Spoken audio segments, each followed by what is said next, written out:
Radio. Les Français parlent au français. Je n'aime pas la blanquette de veau. Je n'aime pas la blanquette de veau. Sud Radio Berkov dans tous ses états. Eh oui, et dans tous mes états. Et l'hôpital, il est dans quel état, l'hôpital? C'est intéressant quand même. Alors vous allez me dire que j'ai encore un esprit chagrin. Mais enfin, quand on consacre 2 milliards en 4 ans à un cabinet conseil comme McKinsey et tous les autres, 2 milliards d'euros, et on voit qu'en ce moment, ça va être très très très dur à l'hôpital. 120 services d'urgence, je répète, 120 services d'urgence ont été forcés de limiter leur activité ou s'y préparent pour l'été. Été chaud, hein, et ô combien? On en parle tout de suite. Sud Radio André Berkov. Ça balance pas mal.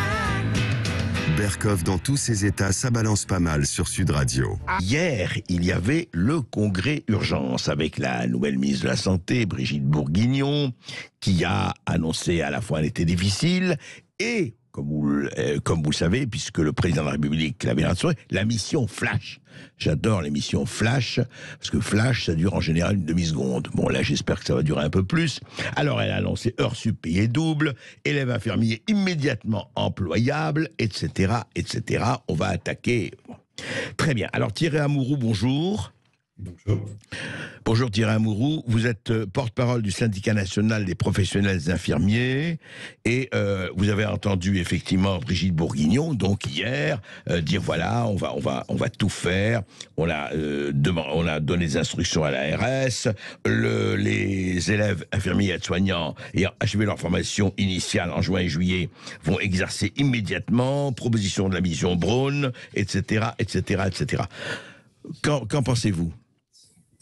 Alors, pour la première mesure sur l'augmentation du tarif des heures supplémentaires, c'est une bonne nouvelle pour ceux qui devaient déjà en faire. Ils seront mieux payés à hauteur de leurs compétences. Oui. Mais sur le fond, vous avez une profession qui dit on est en souffrance, on n'en peut plus, on travaille trop. Réponse, on va mieux payer les heures supplémentaires. C'est quand même assez hallucinant comme réponse.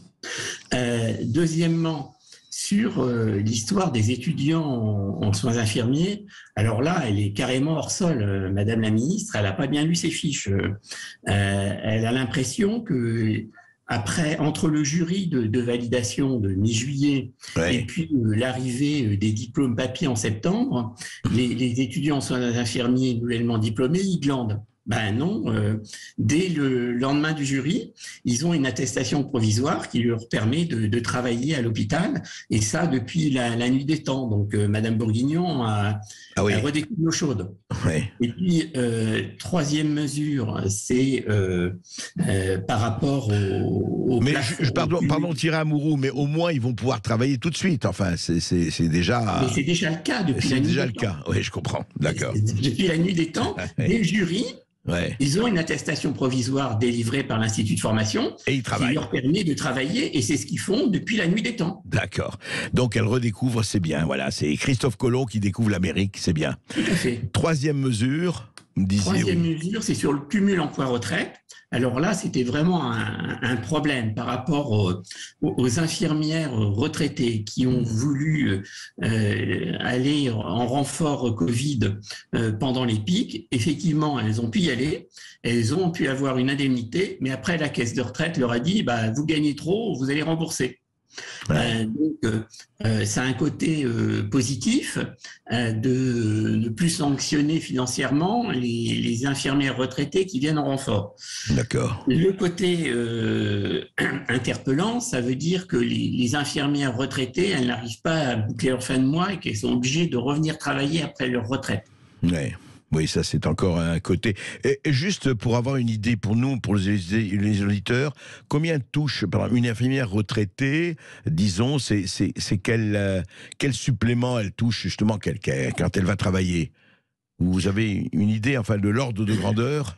C'est entre 800, 1900 euros de retraite. D'accord. Mais ce qu'il faut bien comprendre, c'est que toutes ces mesures-là, c'est peanuts par rapport aux problèmes auxquels on est confronté aujourd'hui. C'est-à-dire qu'il y a 60 000 postes infirmiers vacants dans les établissements de santé aujourd'hui.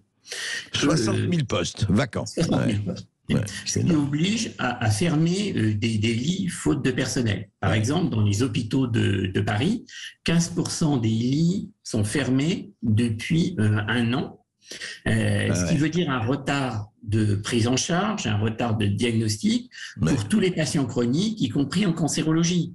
C'est dramatique. C'est-à-dire qu'on n'est pas simplement dans le problème des urgences, où là, effectivement, c'est dramatique de voir une ville comme Bordeaux, une agglomération de plus de 800 000 habitants, où lorsque vous allez aux urgences du CHU après 17 heures ou le week-end, vous arrivez simplement devant une tente avec des secouristes qui vont faire le tri, et seules les urgences vitales arrivent à accéder aux services d'urgence de l'hôpital. C'est dramatique dans la 5e puissance mondiale. Mais ça va au-delà des urgences, ce que vous dites, c'est ça? Oui, dans tous les services, on est impacté. À ces 60 000 postes infirmiers vacants se rajoutent 10% des soignants qui sont en maladie, en épuisement professionnel, en burn-out. Donc ça fait encore des gens en moins. Et puis là, on arrive à l'été. Et l'été, ça veut dire deux choses. Premièrement, que pour permettre, comme chaque année, aux soignants de partir en congé annuel, on va fermer d'autres lits. Entre 10 et 20% des lits sont fermés chaque été pour permettre aux soignants de partir, qui vont se rajouter aux 15% déjà fermés. Puis, depuis 2 ans, on constate à chaque été, avec les beaux jours, le départ de soignants dégoûtés par les conditions de travail. Parce qu'il faut bien comprendre qu'aujourd'hui, la maltraitance institutionnelle, elle est totale dans les établissements. C'est-à-dire que les soignants sont considérés comme des pions transposables d'un service à l'autre, sans tenir compte des compétences. Vous êtes infirmière de cardiologie depuis 5 ans, vous arrivez pour prendre votre poste à 7 heures du matin et on vous dit « Ah ben non, aujourd'hui, tu es en cancéro ». Et là, vous vous retrouvez dans un service. On les fait bouger de service, même pas par rapport à leurs compétences, etc. Quoi. Non. Donc, certes, on vous a enseigné la discipline pendant vos études, mais c'est quand même un peu loin. Vous ne connaissez pas les protocoles spécifiques au service. Vous savez même pas où se trouve le matériel. Et donc, vous êtes en totale insécurité professionnelle, avec la peur de commettre une erreur de soin qui puisse avoir des conséquences terribles sur le patient. Donc, vous arrivez au boulot chaque matin, la boule au ventre, en ne sachant pas quels horaires vous allez faire, où est-ce que vous allez le déplacer. On vous rappelle sur vos jours de repos, on multiplie les heures supplémentaires. Sur les hôpitaux de Paris, en 2021, les soignants ont dû faire 2,5 millions d'heures supplémentaires. On est épuisé, on n'en peut plus. Mais ce qui est hallucinant, alors on ne va pas faire tout l'état de l'hôpital, on en a beaucoup parlé, mais il faudra toujours en parler. Mais alors, Thierry Amouroux, ce qui est quand même étonnant, c'est qu'on se dit d'un côté, la France, c'était on va pas, le meilleur système de santé du monde, le système hospitalier le plus formidable, c'est vrai, les remboursements, tout ça, formidable, c'est vrai par rapport à beaucoup d'autres pays.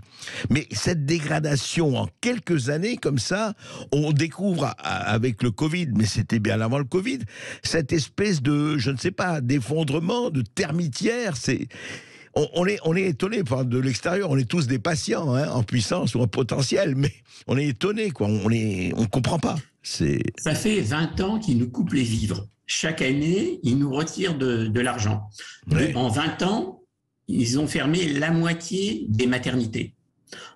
Aujourd'hui, des femmes accouchent au bord de la route, dans des voitures de pompiers, etc. En 20 ans, ils ont fermé 95 services d'urgence. Ça veut dire que dans les services qui restent, vous avez des heures d'attente. Et puis, comme ils ont fermé 100 000 lits en 20 ans, eh bien, lorsqu'à la suite des urgences, vous avez besoin d'être hospitalisé, il n'y a pas de lit. Et donc, vous restez parfois plusieurs jours sur un brancard dans un couloir. Voilà, c'est ça la réalité aujourd'hui. Et donc, on est le seul pays au monde à avoir fermé des lits en 2020 pour des raisons économiques, en pleine période épidémique. 5700 lits qui ont été fermés. Exact. Il continue. Plus. Il y a encore des projets de fermeture de lits partout. Ouais, et on se demande s'il n'y a pas, vous savez, on a parlé trop d'administratifs et pas assez de soignants, etc., etc., et beaucoup de choses à dire là-dessus. Juste un mot, est-ce que vous savez pourquoi, Thierry Amouroux, et on va continuer à en parler avec vous, c'est un sujet qui, hélas, va demeurer très présent, et il faut se battre là-dessus, et vous avez tout à fait raison de le faire.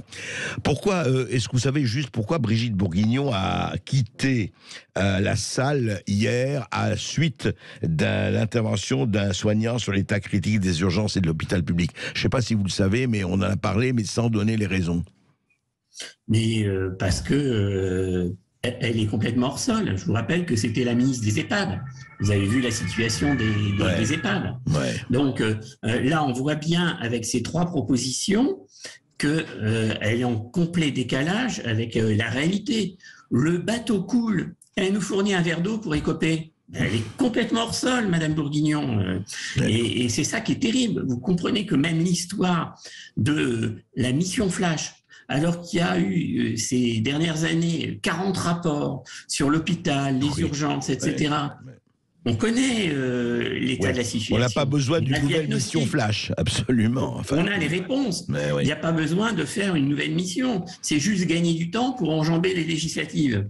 Et puis, du coup, on ne s'attend pas à grand-chose. Ils vont poursuivre les plans d'économie.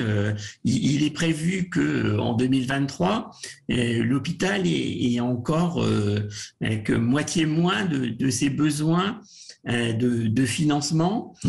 Et ça, c'était avant l'inflation à 5%. Donc, oui, ça va être intéressant. Merci beaucoup, Thierry Amouroux. On continuera d'en parler avec vous, parce que l'hôpital, c'est nous. L'hôpital, c'est la santé. La santé, ce n'est pas une variable d'ajustement. La santé, c'est quelque chose de fondamental. Et où va l'argent, c'est quand même le nôtre. On continuera d'en parler. Et je rappelle que vous êtes porte-parole du syndicat national des professionnels infirmiers. Et puis restez avec nous qui nous écoutez, car vous allez entendre la folle histoire de Nicolas Forissier et puis un gros coup de gueule d'André Berkoff.